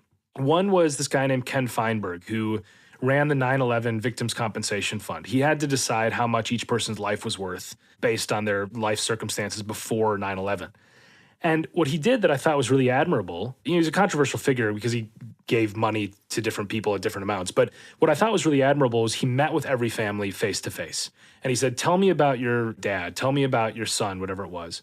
And before I decide how much I'm going to give you, I want to meet you, sit down, look you in the eye, and understand what it's like to be you. And he said it was crushing. It destroyed. He did this like hundreds and hundreds of times. He'd go to the office, he'd meet with families all day. It was the worst thing. But he said, if I didn't feel that way, then I need to quit this job because I'm making their lives either better or worse depending on what my judgment is. And I need to know that. And the juxtaposition I have is with John Yoo, who is the lawyer out in Berkeley who I flew out to interview. And he's this lawyer for the Bush administration who wrote the memo that, depending on your politics, you'll either say is the torture memo or the enhanced interrogation memo, right? But it's the memo that basically allowed the U.S. government to use waterboarding and other things like that. And I kept pressing him on this point. I was like, do you lose sleep? Did you lose sleep over this ever? Like, was this something that was difficult? And he was like, not really. It was a legal question. And I was like, yeah, but like, you said that it was okay to like put a person in a box full of live insects. That was allowed, according to your legal assessment. Like, if somebody had that happen to them, wouldn't that bother you? And he was like, no, it was just like a legal question. And when I left that interview, I was like, I don't think John Yoo has ever seen someone get tortured. Right. And like, I've talked to torture victims. I've interviewed torture victims and I've interviewed torturers. And I mean, it's horrible. I mean, it's one of the worst things to have somebody tell you about being tortured. It's like one of the worst things I've ever experienced in my life. And I think that lesson that I took away from those two stories was that you have to make sure that people in positions of power understand that they're playing with real people's lives. And it's so easy to abstract. When you're a politician, a president, I mean, the good ones try to force themselves to be exposed to the people who hate them because they have to understand why those people are upset. And then they have to live with that. That's hopefully why they die sooner out of stress. I mean, politicians often will die sooner if they're presidents, as I said before. And hopefully that's because it actually weighs on them, right? I mean, it's supposed to be a burden of responsibility rather than a thing that you seek for your own enjoyment and gratification. And so there's 10 total examples of sort of how I think we can reform systems, but there's two examples there. And No, they're not going to fix everything. I mean, you can't remind everybody. A psychopath's not going to care about the weight of responsibility. But I think in aggregate, they can make a much better world. And I'm still very optimistic, both about human nature and about making the world a better place, despite the fact that I've encountered some of the worst people in it. There's a version of the utopia I believe in where it's like somehow we have a metric to assess the threshold of temptation humans on average can endure. And that anytime we have a job or a situation where we recognize this is going to put the human in the red, that's going to be a CEO that has to make this. I think if we had a method by which we could evaluate that, I guess I don't like systems that set humans up for failure. I've never liked abstinence training sex. It's just like, you might even be ethically correct. I have no idea. It doesn't fucking matter. Teens are going to fuck. There's no way around that. So once you acknowledge that, then you're like, or what's the least worst outcome? Well, that they would not get pregnant while doing so. Okay, so let's jump to, I just think I'm a little suspicious of any system that's like, the way we fix this is we call on people to be their best at all times. Makes me a little nervous. So I guess I wish our systems accounted for our fallibility in a non-judgmental, realistic way. We're like, hey, man, we're not fucking AI. Guess what? You put a single mother of 3 in a fucking evidence locker, no one's going to know that 10 grand went away. Let's be realistic about that. I think the lesson there, which I agree with, is that also you have to accept that the same person will behave in totally different situations, right? And that's one of the things where you have to understand that it's not just like, if you do something bad, it's not because you're a bad person necessarily. So the weirdest thing I did researching the book, actually, is one of the last things I did before the lockdown, was I flew out to Vermont. And this guy, Paul Bremer, he ran Iraq from 2003 to 2004. Bush put him in charge of running Iraq. Now he's a ski instructor in Vermont. So I took a ski lesson with him, chatted on the chairlift and so on. And it was just funny because like I grew up in Minnesota. I was a downhill ski racer when I was a kid, so I was a better skier than him. But anyway, Wait, were you under the guise of just a student, or did you tell him I want to interview you and get a lesson? No, I told him beforehand. I didn't spring it out and be like, oh, by the way. He actually said to me, he's like, yeah, I'll do the interview, but like, let's do a ski lesson because I'm working that day. So, I can't. And he's like, my bosses will be upset. It's like, this is the guy that ran Iraq. Oh my God. Also, best way to talk to a man, you're both facing forward, no eye contact, then you're going down a hill facing forward. There's a lot of psychological tricks here. But what's interesting about him, it's like he was this guy who's, again, depending on your politics, you view him positively, negatively, whatever. But the thing that was interesting to me about him was that he did a really good job when he was ambassador to Malawi and Norway. That was what he was before, right? Those two of these jobs. And then he gets to Iraq and he's living in like Uday Hussein's palace. And Osama bin Laden puts a bounty of 10,000 grams of gold on his head, which I think is a first for a ski instructor in Vermont, but I haven't checked. And he's getting woken up by mortar fire trying to kill him. And at the same time, he's responsible for like restoring order, electricity, all this stuff. And so in one of the early meetings, he makes an offhanded comment where he's like, okay, the Baghdad is like collapsing. There's all these looters that are taking over. A sectarian civil war is like brewing. Could we shoot some of the looters like in the leg to sort of like reestablish order? Now, okay, I'm not in favor of shooting looters, right? I mean, let's be clear on this. But like the thing that I think is the profound insight there from him talking to me that I took away from that was like, he never in a million years would have had that conversation in Norway. Right? He never would have said like, oh, should we shoot some people in Norway? And he inherited a dictatorship, right? I mean, it's like... That had been ruled in that manner, very, very violently, and yeah. Exactly. And so like the New York Times picked up, somebody leaked this to the press and there was this horrible PR story early on that was like, they're talking about shooting looters. And the weird thing about it was like the quotes from the Iraqis were like, please shoot the looters. Whereas like in the US context, it was like, this is the worst thing imaginable. And what he was saying is he's like, nothing we were doing was like in the US. I mean, I was in a palace built by Saddam Hussein's sons. I mean, it was like, I can't play by the old rules. And I had another experience. I interviewed, I don't know, have you guys seen the documentary on Netflix, Wild Wild Country? You ever seen that? Oh my God, we love it. Yeah, the Rajneeshis, Ma Nad Sheila. Yeah. So I flew out to Switzerland and I met Ma Nad Sheila. Oh my God. Yeah. That's my mom. I'm most attracted to her of any human that's ever lived. I'm so hot for her. It's crazy. Are you single? No. Oh, fuck. Okay. All right, go ahead. she's the worst bioterrorist in U.S. history, right? She's like poisoned 1,000 people with salmonella. She's known as the worst bioterrorist in U.S. history. She serves like 4 years in jail, gets deported. And she did some crazy stuff when she was Bhagwan's right-hand woman, right? I mean, she was plotting to assassinate like a U.S. attorney. There were attempts to try to like weaponize HIV, which is just like a new virus at the time. And like they were looking at salmonella variants that were much more deadly than the one they actually used in the end. All options were on the table. All options were, that's right. So where I met her is she's in charge of a care home for people with schizophrenia in Switzerland, vulnerable people, right? And it was funny because like I walk in and she like offers me some water and like she poisoned 4 people with water. So it was like, I was like, I didn't know what to say. So I was like, no, thanks. I've already had some, right? Which is like, you don't say that about water. It's like, but I was like flustered because I was worried she's going to kill me. So anyway, but she's like this lovely old lady. She's like this tiny, like, I think she's Powerhouse. like 70, 72. And she's just like really nice. She's got a portrait of her parents and Bhagwan in her room.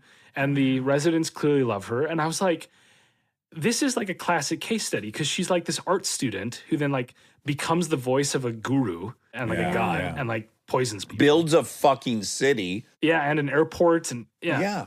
She tried to also, she was plotting to poison the water supply by pureeing beavers. This was one of the plots that they came up with. Yeah, gonna put it in that big like- water tank. Yeah. So anyway, but then she leaves and she's like never done anything bad since, as far as I can tell. And she's taking care of vulnerable people and is just like a lovely person. And you're like, wow, that's pretty weird, right? Like you can have this taste of power and end up plotting massive assassinations and killings of people, and then all of a sudden be the Swiss government's like, yes, you are the person who should be in charge of schizophrenics. Like, I mean, it's, which, you know, I sort of think probably shouldn't happen, but Well, although, like, I guess it depends, like, what you're attributing her behavior to. So I wouldn't attribute it to, like, a bent of power as much as, like, ultimate in-group survival. Like, what you saw was someone who would have killed all out-group members to protect in-group members. And in some bizarre way, if I'm Switzerland, like, yeah, the schizophrenics, they need a fucking actual ally that's going to fight for them and make them their in-group and care about them. So in a very bizarre way, maybe that is the skill. She does well with a purpose. Oh my God, yeah. she really goes to town. Yeah, it's true. And it's weird too, because it's like when I met her, she lives in this town. Like, if you took like a postcard of Switzerland, like that's where she is. Did you get a sense if she had a lover? I asked her about it with Bhagwan, and she was sort of coy about it. But I think Yeah. she was basically like, "Yeah, it happened with the Right, Bhagwan." right. But she, as far as I could tell, isn't living with anyone. She had a single bed, so like a twin. Oh, So okay. I don't know. But I that's can all. make To that get her work. into at least a queen. I can make that work, though. A twin? Well, Well, whatever is necessary. Brian, I can't imagine you thought you'd be ensnared in a sexual debate about Ma Nod Sheila, but here you are. Or someone so knowledgeable about Japanese snow monkeys. So there you go. Brian, this has been awesome. I just want people to know, for your book, Corruptible, you talked to 500 people and some of the most bizarre people one could sit down and talk with. I mean, it's so juicy in that respect. So, and I also want to mention to people that you have a podcast that I've listened to, Power Corrupts. I listened to the Nauru Island, the $1 Billion Shack episode, which was fantastic, about this thank little you. island in the Pacific that first discovered they had a lot of phosphate in the way of guano, and they started exporting that, and then they got all this money they didn't know what to do with, and then they got involved with all these ventures.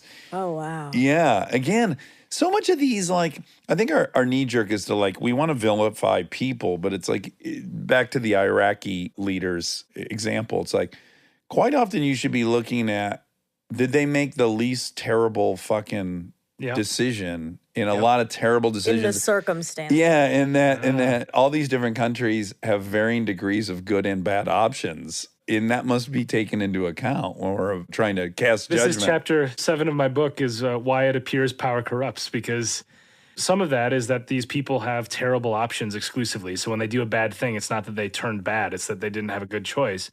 But there's also like the learning aspect of it, right? Like if you've got a psychopath who like gets into power, at first that person is not going to be good at wielding it. They're not going to figure out all like the levers to pull and like the people to manipulate and so on. And over time, they're going to get really good at it. So on paper, it's going to look like power corrupted them because they're going to inflict more harm. But actually, they just learn to be good at being bad.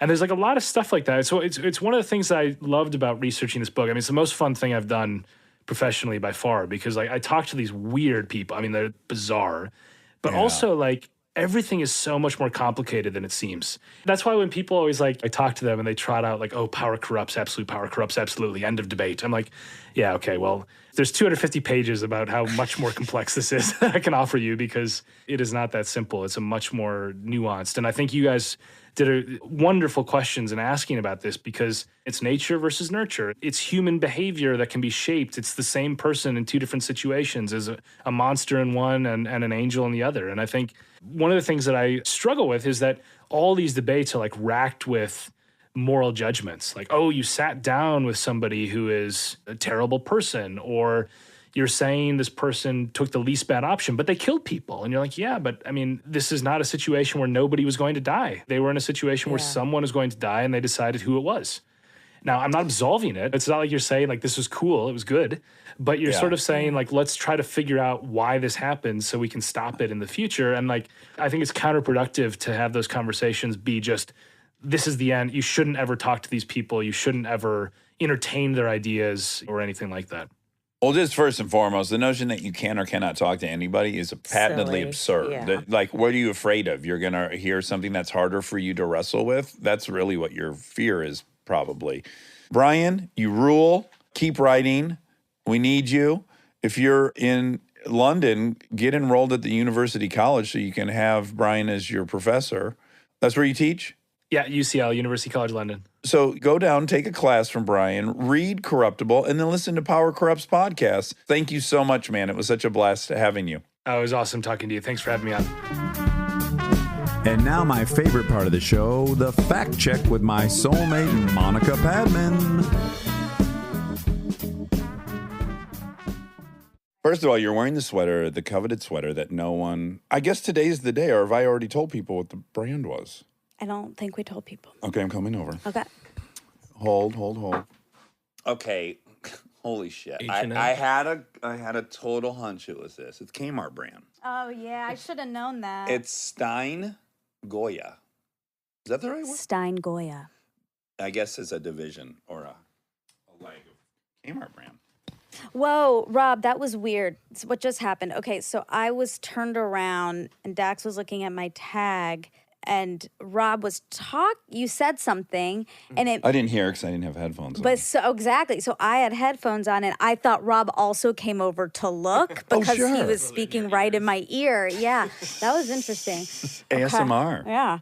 So, it's Callie's bachelorette is coming up, and there is this idea of a group gift. And what was suggested, I felt like I just don't know if she's gonna love it. And I think she's going to love this $600 present. Sure. And it's know her well, and you guys have a similar aesthetic. Listen, we're friends on Instagram, so I'm very aware of her home decor. Oh, she's it's top notch. Yeah. Very top notch. The curation of the flowers, this, that. So, yeah. So I'm like, fuck, I don't.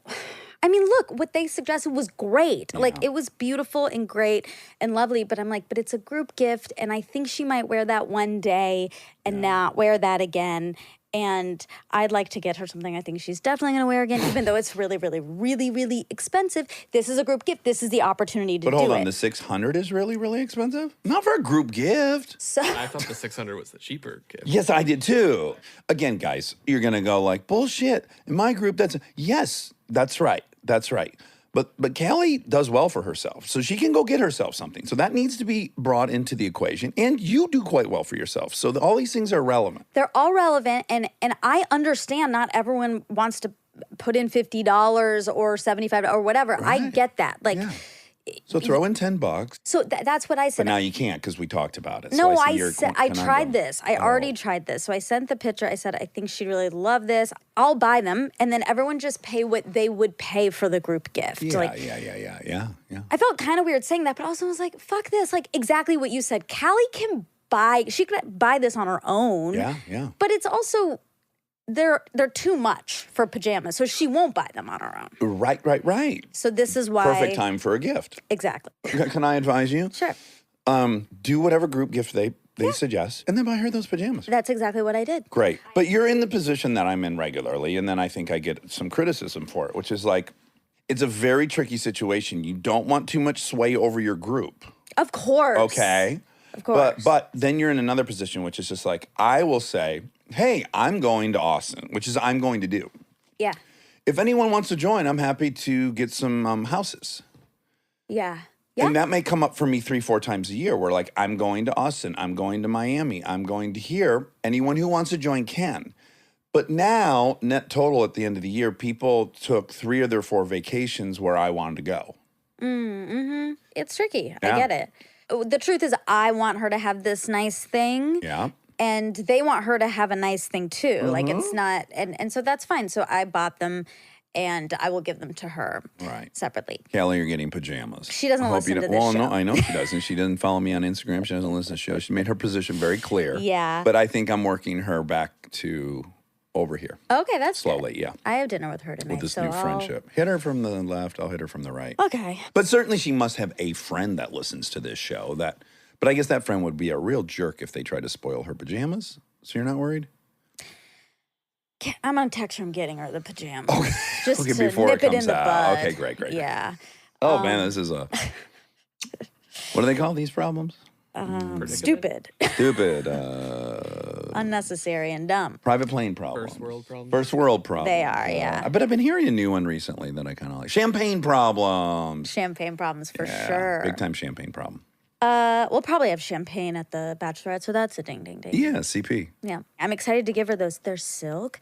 They're green. They're adorable. If these are the ones I've seen, you were wearing them. I had them in white. Right. Yeah. And you were wearing them in England a lot. London, I England. was wearing them in England. I wore them in Austin. Speaking of Austin. Austin. Yeah. I love them. How are they holding up? Okay.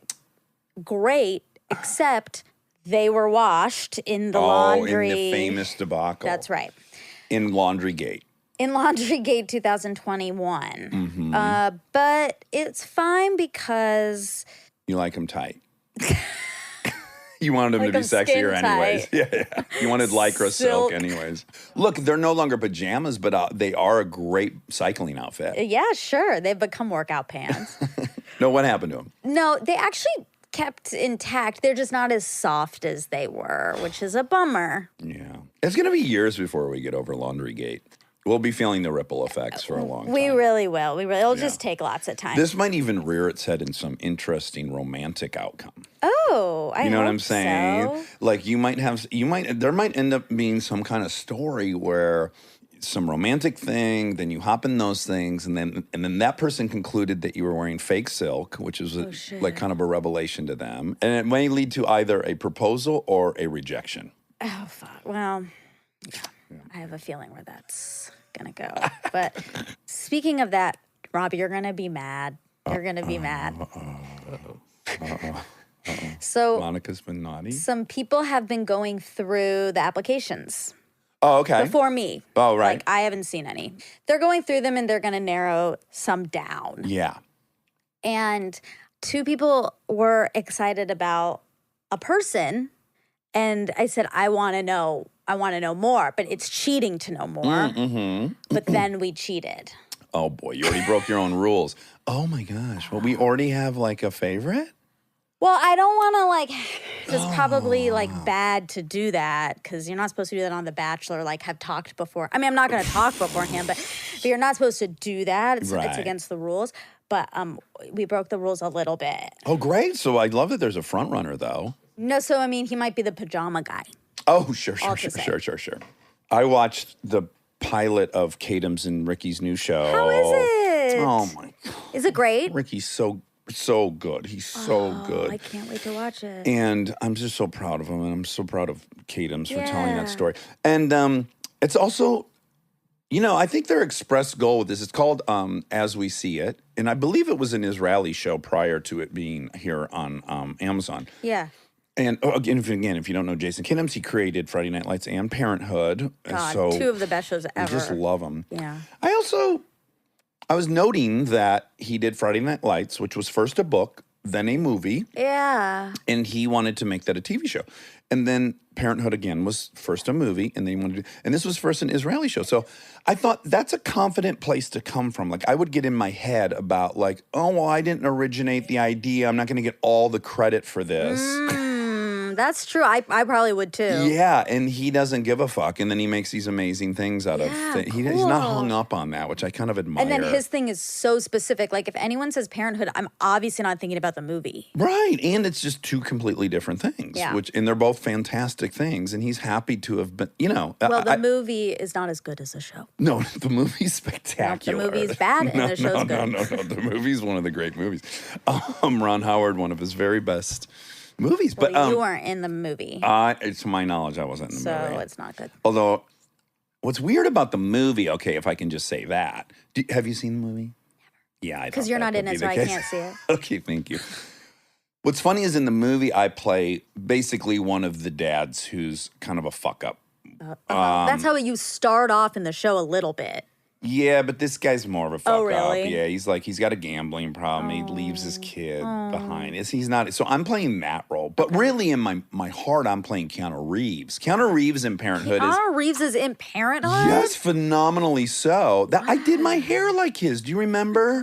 I shaved my side and did a swoop. That was the Keanu Reeves look from Parenthood. Wow. Wait, I thought you had long hair in Parenthood. I did, but do you remember last year to match Lincoln, I shaved the sides of my hair. Yes. And then some friend of mine, and I'm embarrassed, I can't remember, was kind enough to do a side-by-side for me because I don't know anything about technology.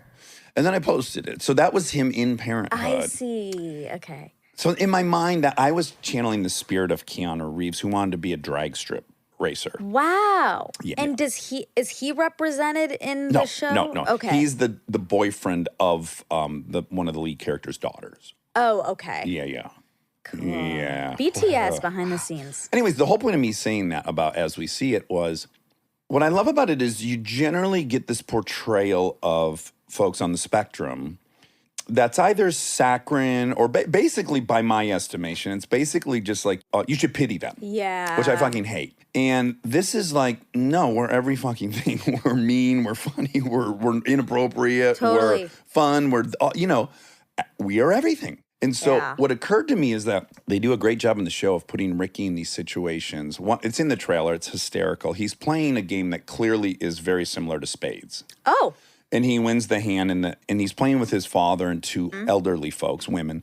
And the woman says, "Good hand" to Ricky. And he said, "I didn't play it very well. You just played it very poorly. I think maybe because you're old." And his dad goes, sorry, that's the Asperger's. And then he goes, no, Dad, she tanked that hand. And then the old ladies are really kind of gracious about it. And they're like, what a pleasure it is to have your boy at these things, right? And the three of them share a laugh. And what is very clear is that Ricky doesn't know what just happened. Yeah. Like, that's a part that he can't really grasp. And I thought, wow, if you're some point on the spectrum where you're immersed enough in normal society where you have a job, yet you're missing these things. To me, I finally got it in this way, which was like, it must feel like you're moving to a foreign country every year in some versions of autism. Yeah. Where you're watching people speak a language that just completely confusing. Yeah. Yeah. So in that way, like he did exactly what I wanted. Like, As We See, is like, oh, right. You're going to very often see like some people share this weird thing and they're all going to laugh all of a sudden. I mean, you and don't you're know going to be left out why. of that. Yeah. Oh, man. Yeah. But it's great. I'm so proud of him. Good. I'm so fucking proud That's of awesome. him. Yeah, he did a great job. He's so Ricky talented. Glassman, good job, buddy. You're so talented, Ricky. You know how I hate saying That you're I'm proud of proud of people? people because it feels like there's a Condescending, even though I do not think yeah, that, you but- don't have that. yeah. So I always say it to you, which is Yeah. lovely. I kind of have had it. Like, and When I other- know a lot of people that have it. Yeah. I don't have that with Ricky. Like, because I've been so engaged in his whole ride. Yeah, he's given me a very special spot in his life where he asks advice from me. And I think it's Yes. hard for him and it's hard for me, and I relish it. Yeah. So when he does something, I am actually proud. Yeah. Like, I feel involved in it. 100%. You should. It's yeah. lovely, lovely, lovely. Oh, the whole thing made me think of one of the gals on the show who's on the spectrum, and one of the lead characters, she goes on a Bumble date. Oh. And I guess I'm, as the viewer, quite nervous the whole time, as is the older brother and the other people, and she's not supposed to be on Bumble, because my mind goes to, oh no, I hope someone doesn't take advantage of her. Sure. You know?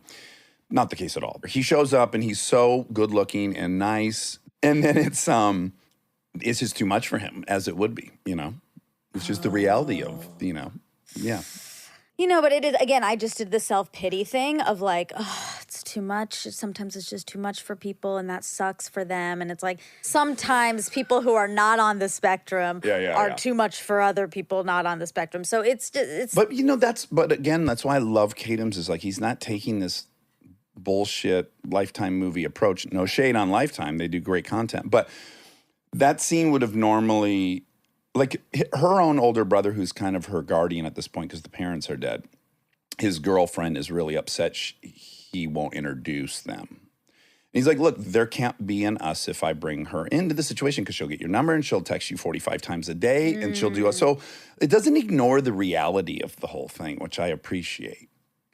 do you think it's offensive or true to say that everyone's on the spectrum?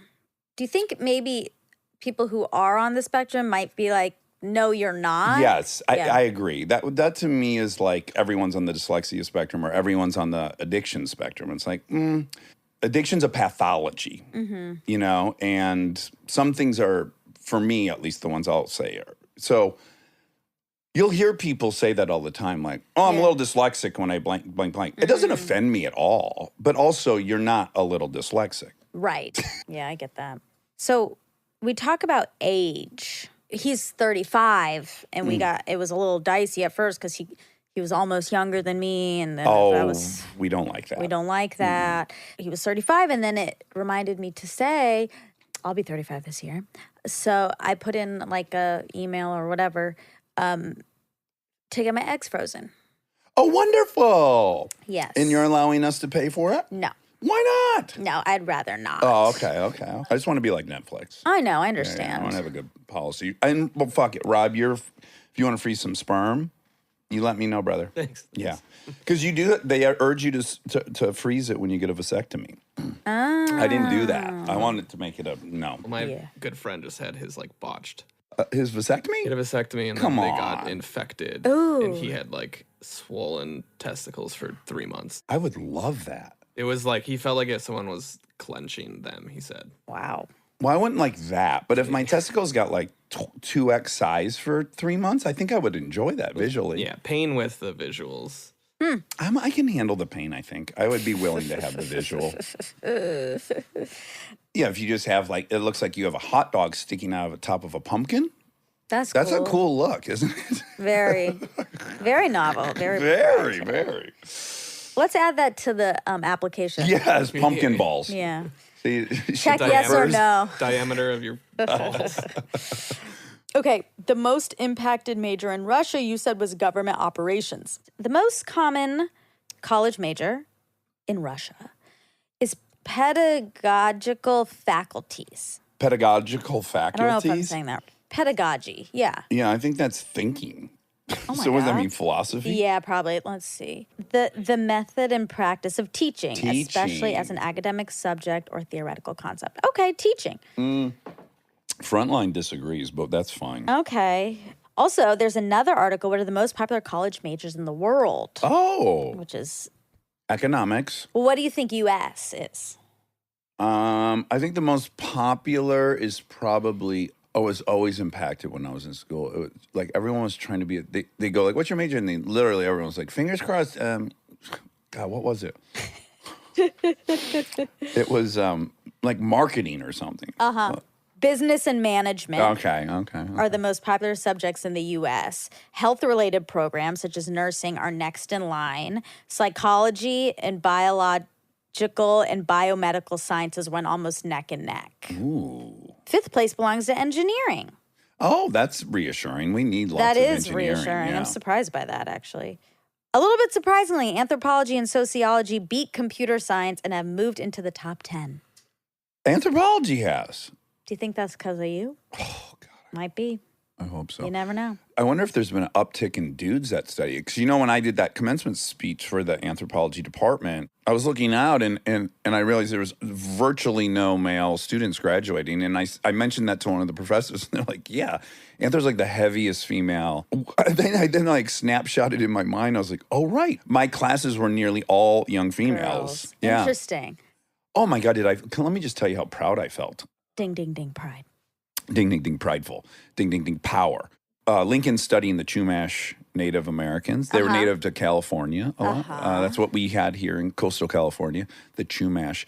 And I guess she's been spending 6 weeks on it. You know what I got to say to her? Lincoln, I've been on an archaeological dig where I found Chumash arrowheads. You've been waiting 8 years for that. Oh, that wasn't one I ever thought I'd even be able to say. Like, that's not going to come up. And then also I got to tell her something they're not learning in that third grade elementary school. That the Chumash had their own, as all people have had historically. Their drug was man root. There's a native root here in California, and when you pull it up, it kind of looks like a man, and it's white. Right. And they would shave it and grind it all up, and then they would toss it in these tiny little ponds and stupefy the fish. The fish would get high and just come to the surface, and they would grab them. Yeah, didn't you say you guys like spent the whole time looking for it? Yeah, that's all we dug for. But we accidentally found an arrowhead, I think, while we were searching for man root. You accidentally did what you were supposed to do. Okay. This is fun. I wonder if we've done this already on here. I don't know. But so we talk a lot about psychopathy on here. And there's a riddle. Oh, I remember this. We've done it already, right? Well, go ahead. Okay, I was just going to read it because it's fun. It's technically a psychopath test. But it's an internet psychopath Yes. test. Okay, this is a riddle. If you know the answer, you're a psychopath. Okay. A woman is at her mother's funeral when suddenly she sees a man so handsome, she instantly falls in love with him. Unfortunately, she never got a chance to talk to the man. The next day, the woman kills her sister. What was the motive? She obviously got rid of her sister to get her brother-in-law. Rob? I wasn't really following. Sure. Hit him again. Okay, I'll read it to you one more time. A woman is at her mom's funeral, and she sees a man who she falls in love with. She fell in love with him. She didn't talk to him. Love at first sight, Rob. That's right. The next day, the woman kills her sister. Why? By the way, this test is horse pocky because that would suggest all homicide detectives are psychopaths. I feel like it's a brother-in-law thing Okay. or uncle or... No. Wait, so her sister was married to her uncle? I don't know. The whole family's fucked up, it sounds like. No, the woman wanted to see the man again. So if he was she at the killed- mom's funeral, he would be at the sister's funeral. That's a great idea. Yeah, see? Yeah. Oh, shit, I thought I was a psychopath. Turns out you're not. Oh, just to get him back into that. Just to get back in that scenario so she could see him again. Okay, I found another one. Are you a serial killer riddle? Okay. I hope I get this one right. Let's see. Let's just try it. Here is a serial killer who kidnaps people and asks them to take one of two pills. One pill is harmless and the other one is poisonous. The mystery is whichever pill a victim takes, the serial killer takes the other one. But every time the killer survives and the victim is dead. How is this possible? Well, because the victim would rather die the painless death of the pill that's assured than get killed by the serial killer. So that's going to leave the safe pill. Everyone would self-cyanide if they knew they were about to get brutally hammered to death instead of... You follow that? There's two pills. One's poisonous, one's not. You present it to the person you're about to kill. They'll definitely take the poison. No. They don't know what it is. He asked them to take one of two pills. One pill is harmless. The other one is poisonous. They don't know which one is which. The mystery is, even though they don't know, they always die. Whichever pill a victim takes, a serial killer takes the other one. But every time the killer survives and the victim is dead, how is this possible? Okay, then he's built up an immunity to the poison, and then he kills them anyways. He's a serial killer. So anyone he comes in contact with is going down. That's inevitable. I think I've heard a similar one about like an ice cube thing where the ice cube melts and that's where the poison is. Oh. Wow, he's introducing a whole new story. I mean, I don't know. that is okay. That's kind of right, but not. It's not. One pill's in the other pill? No, I'm confused by the answer. The poison was in the glass of water. Oh, okay. this is dumb because they didn't write it out well. No, The he said pills, not glass of water. Yeah, it says the poison was in the glass of water the victim drank, therefore every time he would survive. But they needed to say he's a serial killer who kidnaps people and asks them to take 1 to 2 pills with and a then glass wash of it water. down with a glass of water. Damn it. Yeah, that's ridiculous. Because then you could just say the answer was upsetting. Because I could say glass of water and it says nope. Says here because the poison was in the bottle of beer he offered him. Yeah. Also, if they're like me, I just swallow pills. I don't need no water. I'm 0 for 2. This comes from an official questionnaire used in several studies, involves a battle between individual rescue and the greater good, an assessment of utilitarianism. It goes as follows. Oh, God, it's the trolley. Ugh. Oh, no. We can't do that. No. That's not even a riddle. Okay. All right, well. I have to send you something right now that is going to, for me personally, this might be the biggest fucking sim moment I've ever had. Okay, I'm sitting on the couch in the morning yesterday with Lincoln. By God, a fucking murder of crows was out the window. No way. Yeah, and we were watching them play in the trees, and I was getting like just so excited. And then I said, I wonder can you become friends with them? And I literally Googled, can you become friends with a crow? Do you know they're the only bird you can become friends with? Nuh-uh. Yes, they're not just the smartest bird. They're among the smartest animals, period, on planet. They're the only other animal that uses tools to get things. Yeah, that's crazy. So we find this really cool BBC documentary, and it shows this little girl up in Seattle who has been feeding these crows, and then they start bringing you gifts. So she has this amazing collection of gifts. all these gifts that the crows give. And there is a fucking point where we're watching this little 5-minute clip of the documentary and check your phone. Wow. Dax's tattoo. I mean, To a T. you got to take a picture of that, Rob. And it happened fast. It was a video, so I had to like freeze frame and go back and get the perfect. And thank God, because it was a really quick. That little sucker turned his head quickly, and but there was one sharp image That's of it. so cool. So this is a late resolution for 2022. Okay. I'm fucking serious about it too. I'm gonna become friends with crows. I like that. Yeah, I'm gonna do the whole thing to invite them to the house. Cool. And I want to develop a relationship with a crow. Like where we hang, like where it's on my shoulder and stuff. That's cool. Oh my God. I think you should. I can't wait. Should we do another riddle or no? I think timing wise, we're getting slim Yeah, on we got time. 10 It's minutes. 10 minutes. Okay. So no more riddles. Oh, yeah, hit us. Well, how long does a riddle take? Okay. 30 seconds. We'll do one more real quick. Okay, I haven't read this, so let's hope it's good. A man's body is found at the footpath near a 4-storied building. Looking at the body, it is clear that he jumped from one of the floors. Detective Watson arrives to take a look and questions the staff, who tell him they haven't visited any of the rooms facing the footpath since morning. Watson goes to the first floor. You can't. It's too long. Okay. Right? It's like a whole short story about. Yeah, it's long. I'll do a shorter one. Okay. A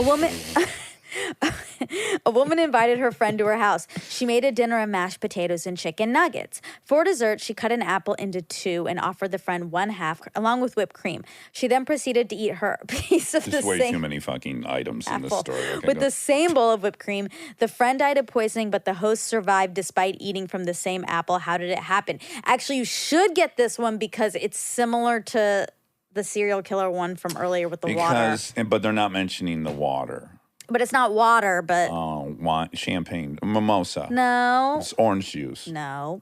Let me read it again. A woman invited her friend to her house. She made a dinner of mashed potatoes and chicken nuggets. For dessert, What? for dessert, she cut an apple. Okay, it was in the mashed potatoes or the chicken nuggets, and she skipped one of those 2 items. That's a great guess. Okay. For dessert, she cut an apple into 2 and offered the friend 1/2 along with whipped cream. She then proceeded to eat her piece of the same apple with the same bowl of whipped cream. The friend died of poisoning, but the host survived. Okay. These are like my lion riddle a little bit. We're just like, I decided the proper way to be in a cage with a lion. Yeah. You just made it up. Yes. Okay, she had poisoned one edge of the knife with which she cut the apple. I thought maybe you guys would get it because it's But it's- similar to the water. But no. What? Okay. One edge of the knife? I don't understand how you could do that and not get on the other side of the No. apple. And but- then, like, right before you're about to cut, you're like, fuck, is driver's side or passenger side? I put that poison on. Like, Yeah. you would get, this is insane. If you're a fucking serial killer, how about this? Ether across the nose.